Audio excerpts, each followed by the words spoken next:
Welcome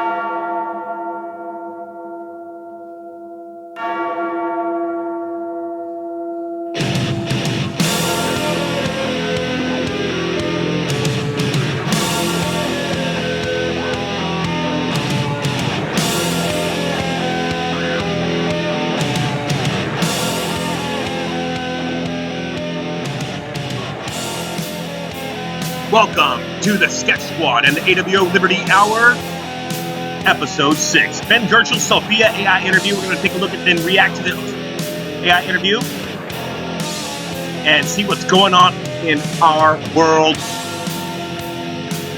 Definitely subscribe and like.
Once you get AIs that are massively smarter than we are, we're in a domain where we're not going to be able to predict what happens. That is scary, but it probably won't stop the singularity. The development of full artificial intelligence could spell the end of the human race. 2029, we get AIs as smart as people. By 2045, we have AIs boundlessly more intelligent. Whatever happens with the superintelligence, its mind state will be conditioned by the earlier AIs. What is AI mostly being used for on the planet Earth right now? Drones, tanks, and automated gun machines could allow war to be fought on a scale greater and faster than ever before. Selling, spying, killing, and gambling are the primary goals and values in the mind of the first superintelligence. I mean, we're not setting the best example in terms of the way human society is being regulated right now, nor the way we treat non-human life forms on the planet. What if the AI treats us the way we treat less intelligent animals? We want them to be more compassionate to us than we are to each other. The attitude of wanting to foster connectivity of all sentient beings is quite important. If we can get that attitude into our super AIs, we're going to be a lot better off. Program it like that. I want people to start deeply thinking and to start learning. Yeah, they need to be nicer than we are to each other. And to be figuring out how they can best Unless contribute. you want singularity. In my own life. They live in interesting times.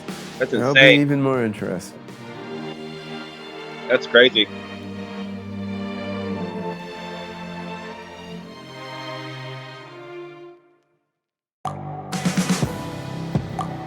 The world is changing. Inspiration is everywhere. It has never been so easy to connect, share, and bring people together. We're learning from others and finding the best in ourselves. Challenging our beliefs. Sharing our vulnerability. Overcoming our fears. Transforming ourselves so we can transform the world. How far can we go? This is London Real. I am Brian Rose. My guest today is...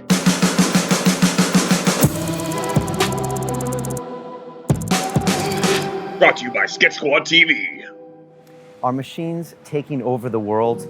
Well, the simple answer is yes, and it's only a matter of time before we're going to have some type of relationship with AI, with cyborgs, and with computers. We already are And my guest cyborgs. We today, have a Dr. laptop, Ben we have a Goertzel, is phone. here to It's tell a us cyborg. that it can be We're done cyborgs. in a They're to good use way. computers But that's only if we can symbiotically. get back control of AI into the hands of private citizens. They're going to be able to put human values and human consciousness into these AIs, because if we leave it in the hands of companies like Google and places like the military, it might evolve in a way that we will never, ever be able to control. And so I really love talking to Ben about this entire concept. I mean, people freak out when they hear about AI and the singularity, but most people think it's happening in 2045. And that means basically the machines are going to be able to develop everything in rapid time. They'll be able to create Nobel Peace Prize winning discoveries in 5 seconds. And it's only a matter of time before we're going to have to get used to these relationships that we're going to have with machines. And so I really appreciate Ben being on this show, and it freaked everybody out at London Real about what he was talking about, but the truth is, it is the future. So now is the time to be prepared and pay attention, because this is an incredible discussion about AI and the singularity with Dr. Ben Goertzel. Cool. This is London Real. I am Brian Rose. My guest today is Dr. Ben Goertzel, the founder and CEO of SingularityNet and Chief Science Advisor for Hanson Robotics. You are one of the world's leading experts in artificial general intelligence, and you have decades of expertise applying AI to practical problems like natural language processing, data mining, video gaming, robotics, national security, and bioinformatics. As Chief Science Officer for Hanson Robotics, you were part of the team developing the AI software for the humanoid Sophia robot, which can communicate with humans and display more than 50 facial expressions. Today, you also serve as chairman of the AGI Society, the Decentralized AI Alliance, and the futurist nonprofit Humanity Plus. Ben, welcome to London Real. Well, thank you. It's a pleasure to be here.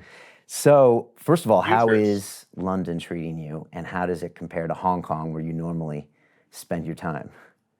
London's been great. I always have a good time here, and I think, for AI and advanced technology, certainly London has a very long and deep traditions with all the universities and that have been doing advanced research for a long time. So it's a very, between London, Cambridge, Oxford, there's a lot of depth in the AI field, which is really quite interesting.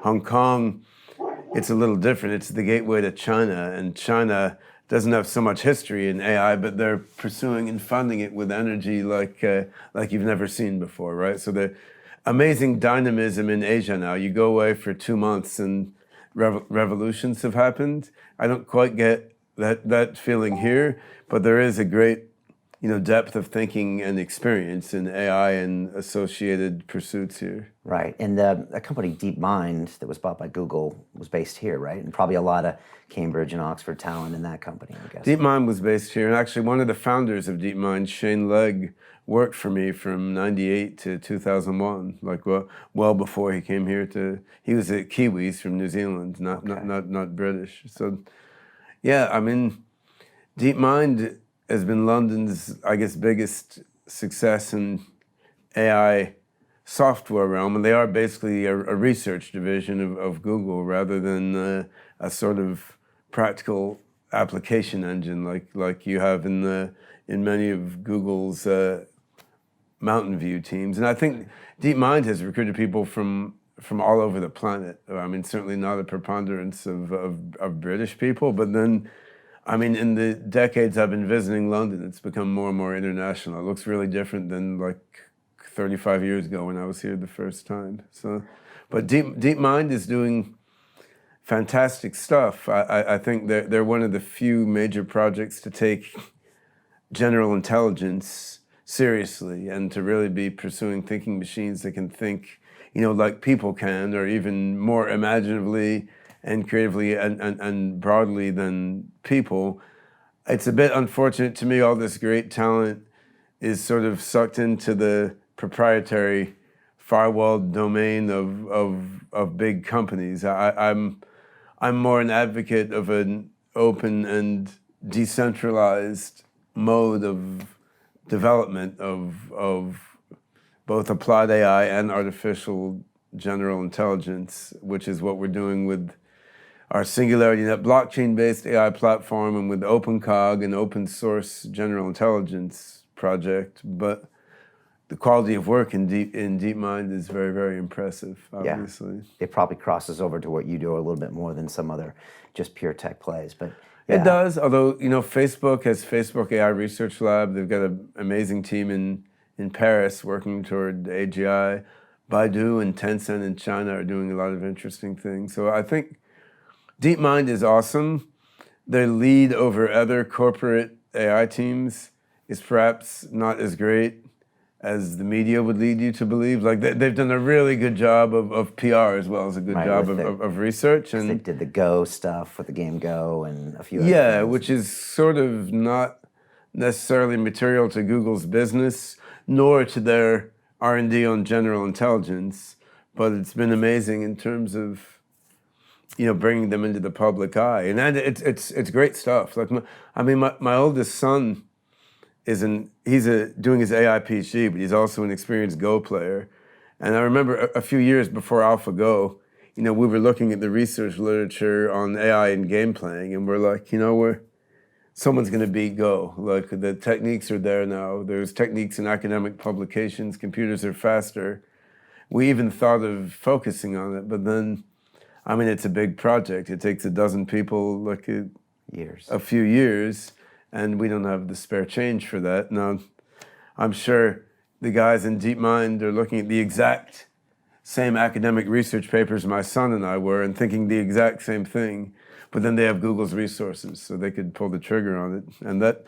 But that's cool. There's a lot of companies with a lot of resources, and most of them, they're not identifying amazing things like that to do, right? So. Yeah, so that's a plus. Well, look, I'd love to get into like a lot of your work today and where you think we're going with AI, things we need to look out for. I was just thinking today, right before I sat down with you, that in 1989, I started as a freshman at MIT, and I remember that's the year I got my PhD. Actually. Oh, it is? Okay. Yeah. I remember there was this thing called Project Athena there, which was the very first email, and they gave us an email, and the only person I could email was my brother at Stanford because you could have emailed me. I could email you. I got emailed that same year, really? The last year of my PhD at Temple University in Philadelphia. Okay. And that my last 6 months as a PhD student or something. Got your email. We got email addresses, and there weren't a heck of a lot of people to email. Then a year later, it was really useful. Right? Yeah. It spread like wildfire. Yeah, it was really clunky back then. But also, I don't remember anyone talking about AI at MIT back then.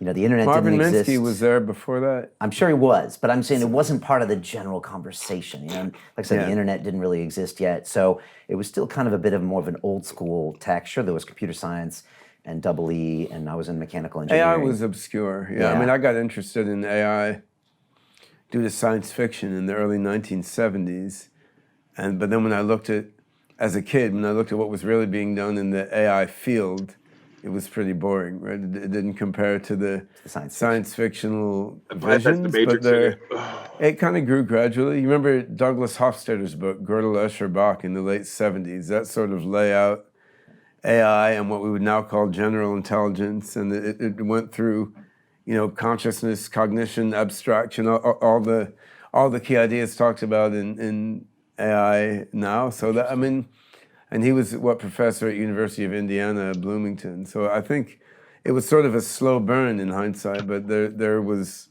profound work on AI going on in U.S., U.K., Germany, Russia, Japan, since 1950s, and in some ways back to the 1930s. And it was sort of going on in the background. And, if you talked about general intelligence or building machines that could think like people or building Mr. Data from Star Trek, you would get laughed out of the seminar room in a university. So that the AI work that was going on was real and it was making advances, but it was not ambitious compared to the broader scope of AI that you'd see from science fiction or Hollywood movies. Now, in the last 5 years, things have changed dramatically, right? I mean, narrow AI that can do highly specific things for certain applications, narrow AI is everywhere and it's key to every major company or government strategy.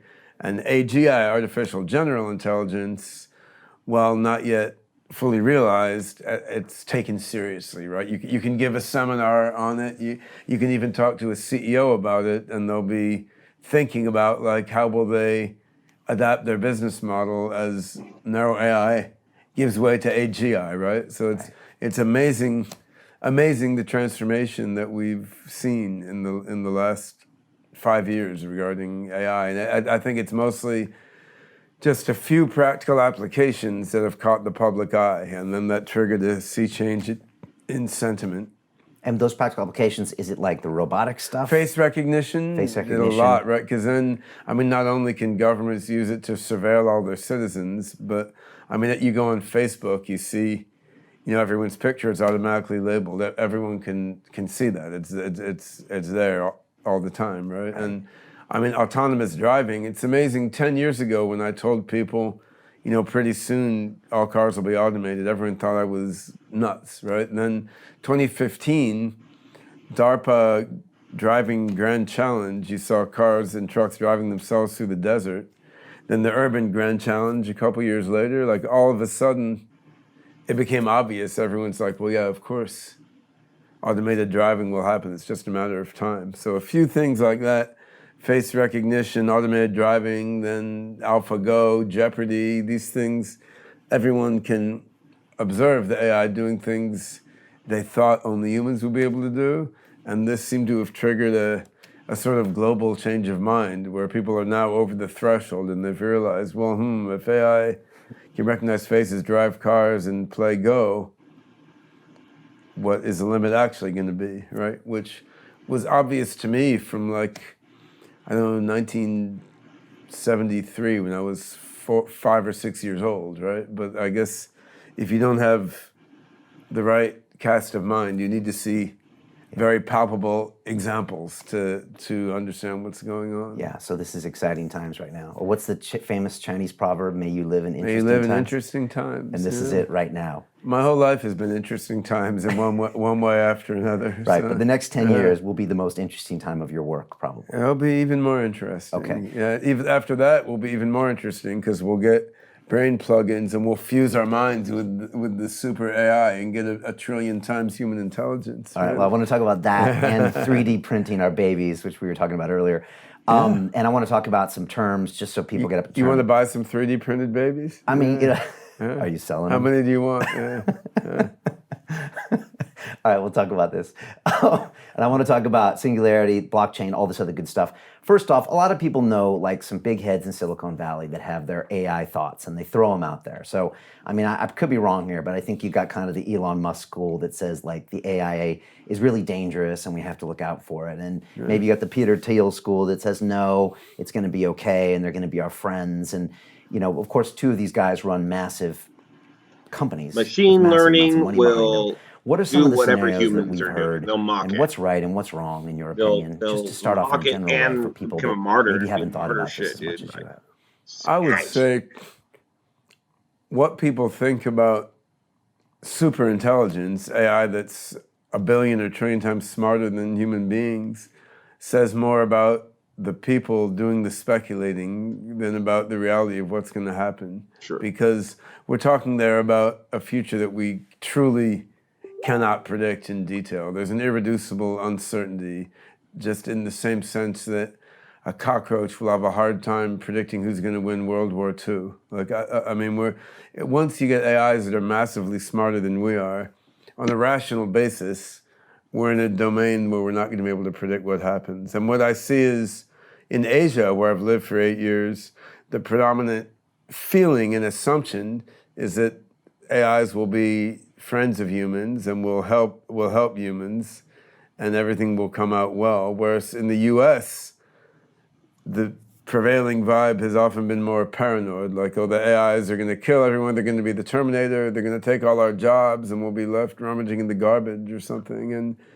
I don't think this has to do with differing, like, rational extrapolations of technology to the future. It's just different emotional mindsets, because when you're dealing with the radical unknown, the most convenient thing is just to bring to it whatever your emotional bias is, whether it's cooperative as in Asia, or paranoid and adversarial, as in much of the U.S., right? And there's an irreducible uncertainty there. You can find that exciting, you can find it frightening, you can find it both. It's still going to be irreducibly uncertain. And I mean, Nick Bostrom here in the UK at Oxford, he's been very vocal that superintelligence is potentially dangerous. And it is, but the thing is, Nick, who I've known a long time, I have a lot of respect for him, but he has a way to make it sound like superintelligence is probably going to kill everybody. But, I mean, we don't know that. If you read his book, Superintelligence, all he really argues for is that that's possible. Like, we can't rule out the possibility that a superintelligence will just turn us all into extra hard drive space or something, right? And you can't rule it out. So there's a certain irreducible uncertainty. We could decide, okay, well, let's just stop developing all this advanced tech until we somehow come up with a theory that will let us reduce this uncertainty. I personally am guessing that will never happen. Like, you could, even if we pause development of advanced technology for 10,000 years, I don't think something with an IQ of 200 is going to be able to predict what happens when you created something with an IQ of 200,000.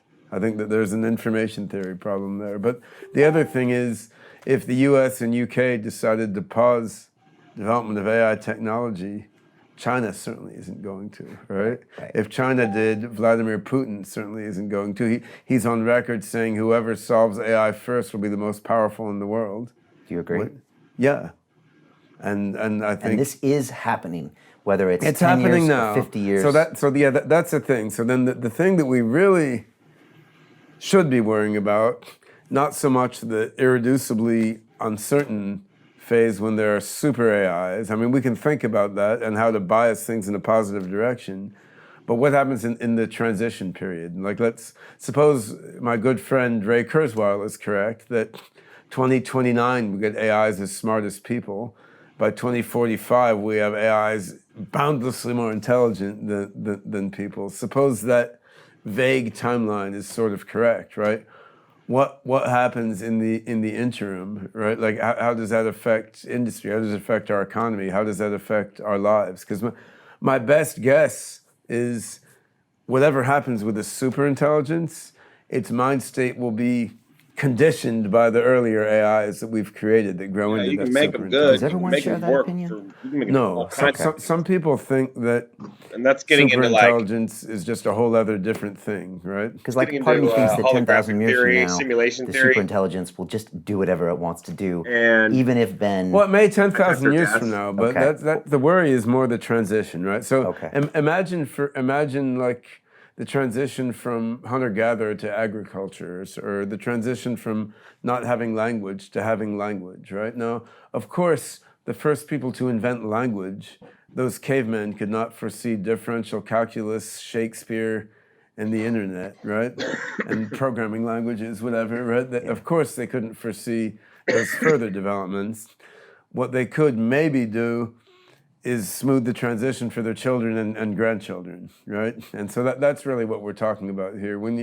Of course, a superintelligence will go in directions we can't comprehend and we can't foresee. For that matter, it may contact alien life that's like humming all around us, embedded in the vibrations of subatomic particles that we're too stupid to detect. You have no idea what's going to happen. Right. On the other hand, that doesn't mean it's irrelevant to think about, like, okay, I mean, I have 4 children and 1 granddaughter. I don't want them to die or be reprocessed into, like, fuel for the superintelligence or something. I want them to be able to grow up and flourish and take advantage of new technologies that AIs help people develop, right? So it's still meaningful to think about how to smooth out the transition to the radical unknown. Okay. And I think it's a plausible hypothesis that the initial value system of a superintelligence may be conditioned by the value systems of the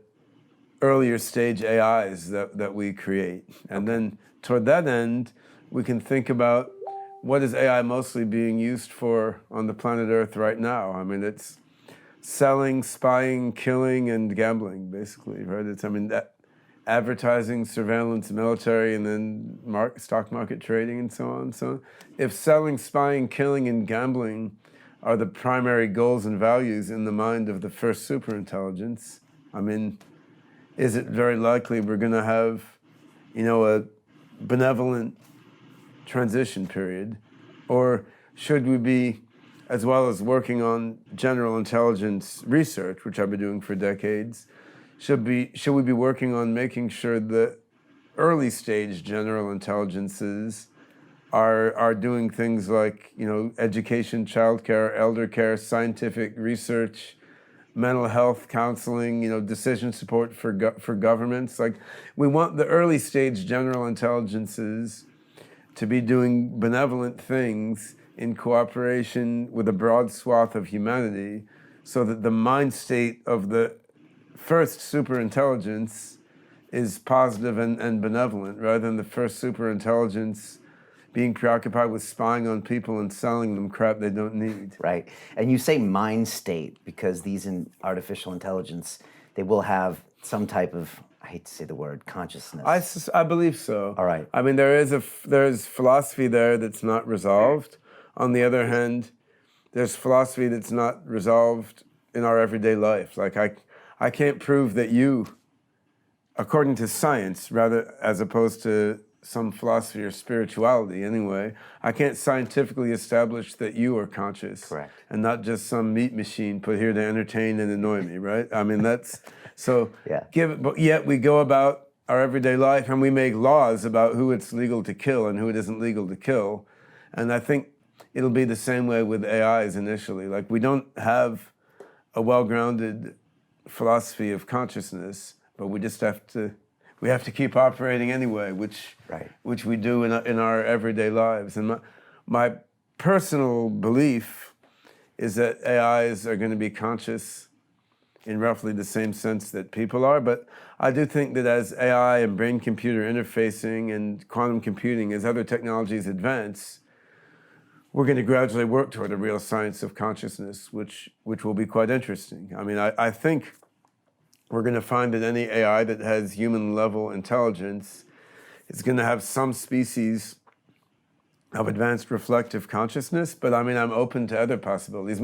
Maybe we'll discover only quantum computers can be conscious, right? And digital computers can't. I doubt it, but if that's where future science leads us, then so be it. Do you foresee like the machines, I'm talking like a Terminator movie, the computers having like an evolution maybe like humans did, where they have like the Dark Ages and the Renaissance and the cultural revolutions as they go through their own evolutions of consciousness? I think human evolution and human cultural evolution have had many very different characteristics, and you'll see with AIs, because humans are distinct individuals with our brains trapped in our heads and communication only by language, which is very low bandwidth, whereas AIs can swap brain matter whenever they want to.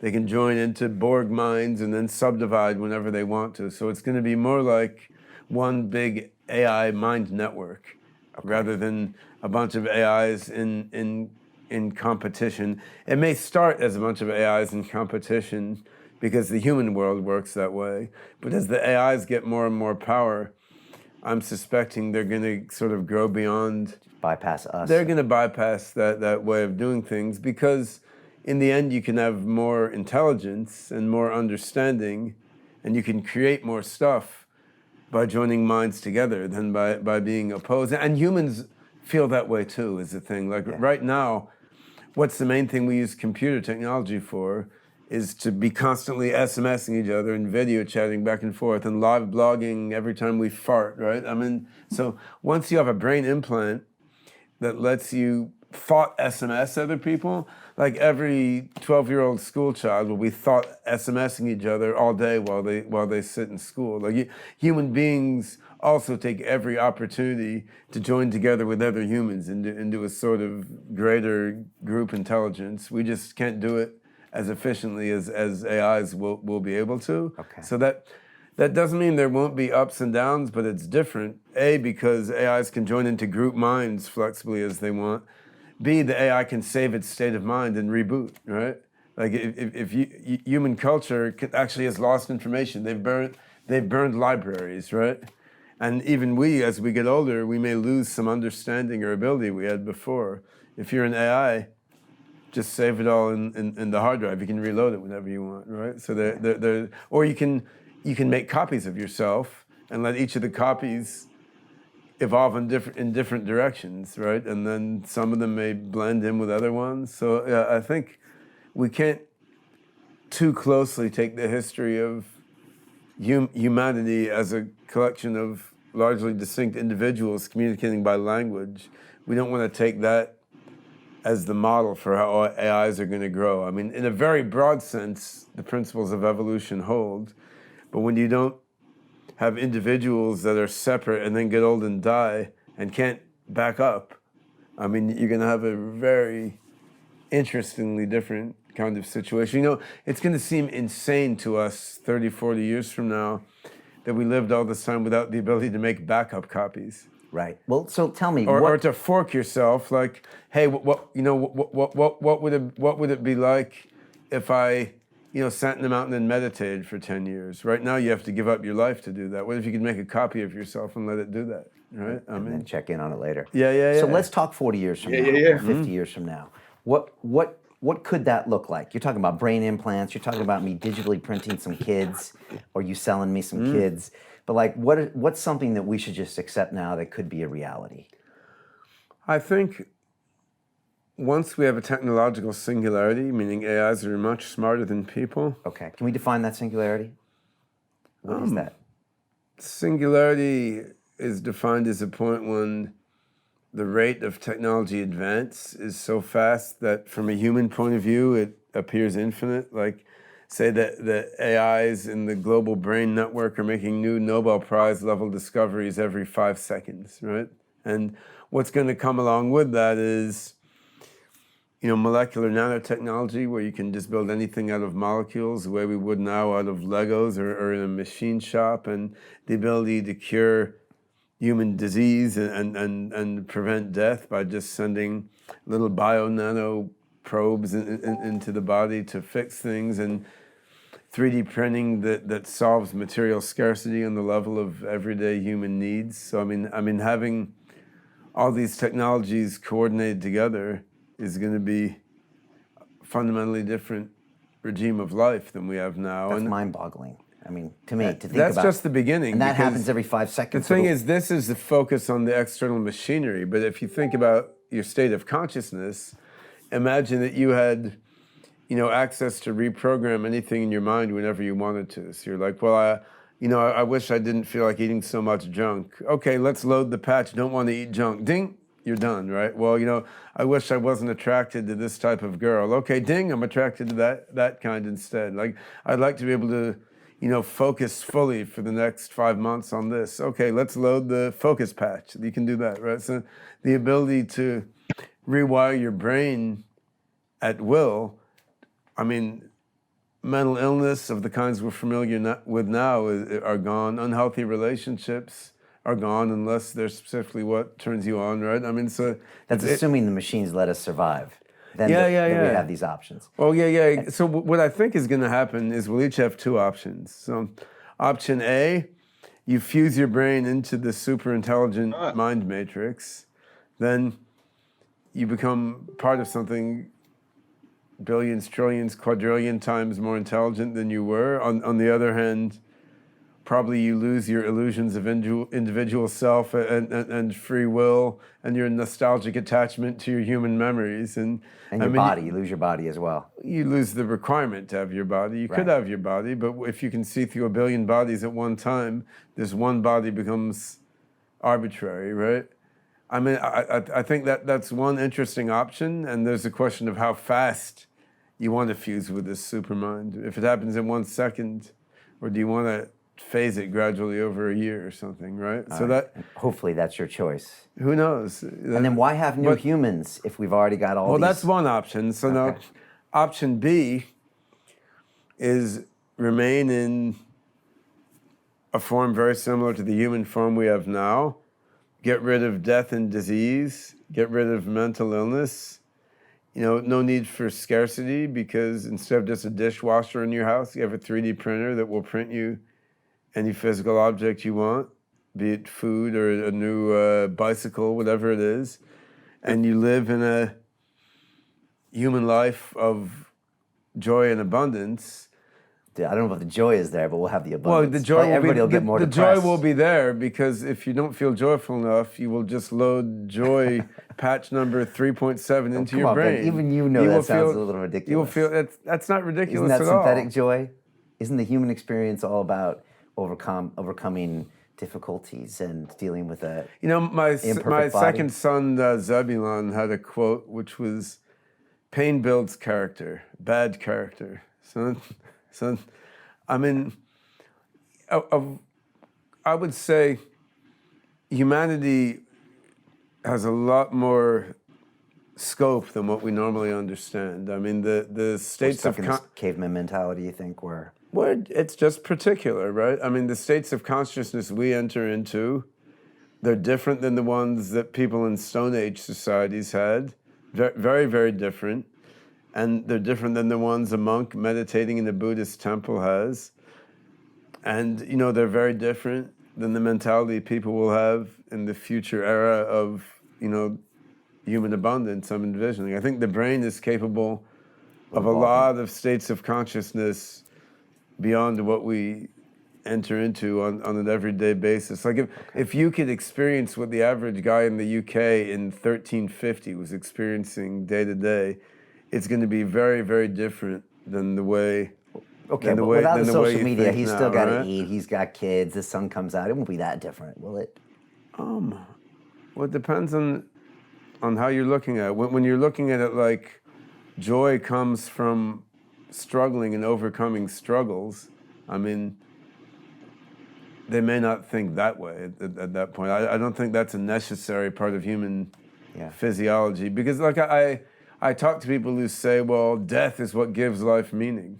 You don't believe that? I mean, you can derive meaning from anything. Human mind is wonderfully flexible, but I think if we don't have to die, suddenly we'll find other ways to derive meaning that don't involve dying, right? There's a lot of ways to derive meaning, right? Other than through death or through suffering and then feeling the suffering go away. It might be that there's some certain minimum level of pain and discomfort that's just intrinsic to the human experience.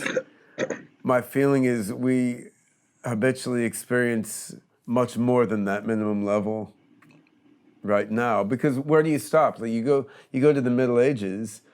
I mean, it's not that like half your kids would die as babies, right? I mean, very high percentage of women dying in childbirth back then, right? And mostly your teeth would rot by age 40. You'd have a toothache in your mouth all the time because there was no dentistry, right? And so you could look at the way people lived in the Middle Ages and say, well, suffering is intrinsic to life. It's just natural that half your kids die as babies, half the time your wife dies of childbirth, and you have a toothache all the time because all your teeth are rotten. But now we look at it and we're like, no, that's totally unnecessary, right? So I think a lot of the suffering that we take for granted as part of life now will seem totally unnecessary. The thing is, humans in that era, they'll be human because they choose to be human, because otherwise they could fuse with the superhuman AI mind matrix. They choose to be human for their own aesthetic reasons, essentially, and why not? I mean, I don't think every dog or bird should become a human just because we're in a way more generally intelligent than they are, right? I mean, every creature in the ecosystem has some beauty and integrity to it. Humans do also, right? It's not like we're morally bound to uplift ourselves to become superhuman AIs and give up our humanity. The thing is, the humans will be like the squirrels in the national park are now, right? They're carrying out, the squirrels in the national park are carrying out their lives, and we who take care of the national park don't intervene in their love affairs or their hunt for acorns either. On the other hand, there is a world outside that park, back up. Trippy. Which they can't understand, and if they run out of it, they may get run over by a truck.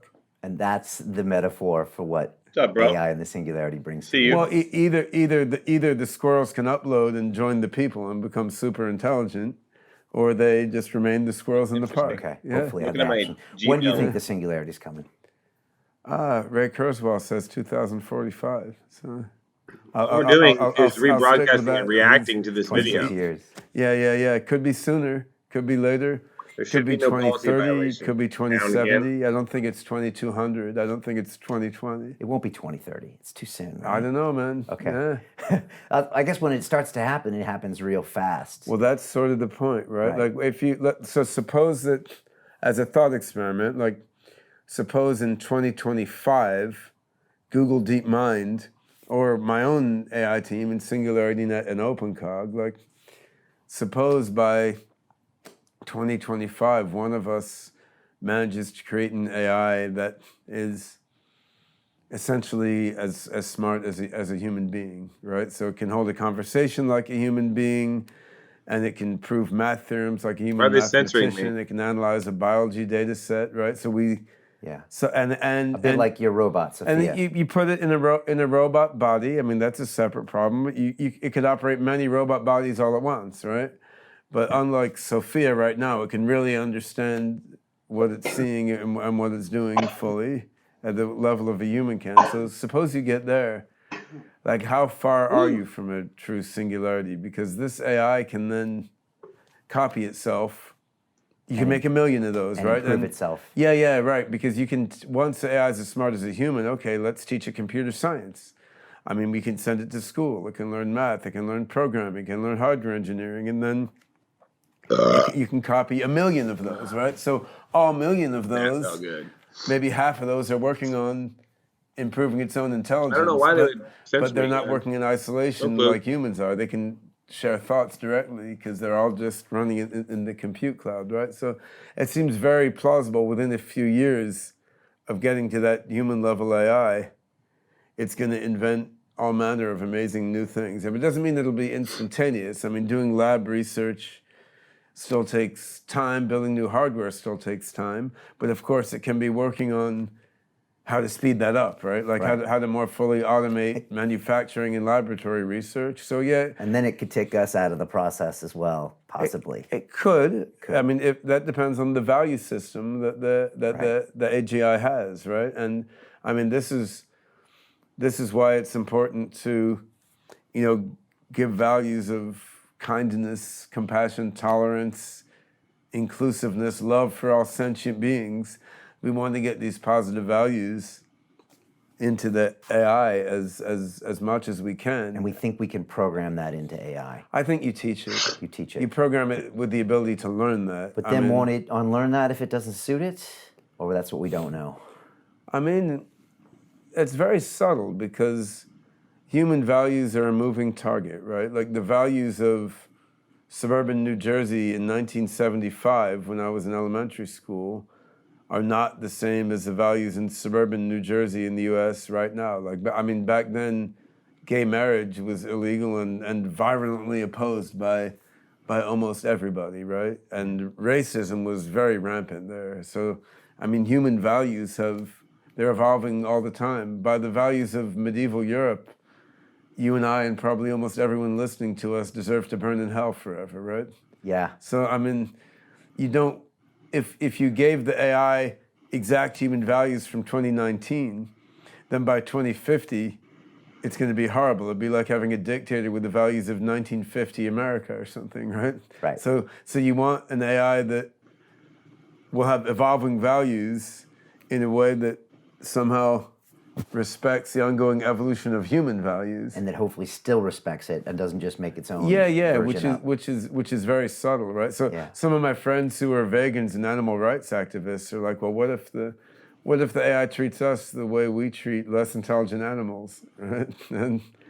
And you think about we care about extinction of species, though. I mean, not as much as we should, but in general, we don't want to extinct entire species of subhuman animals, but we don't care much about one cow, sheep, pig, or wolf more or less, right?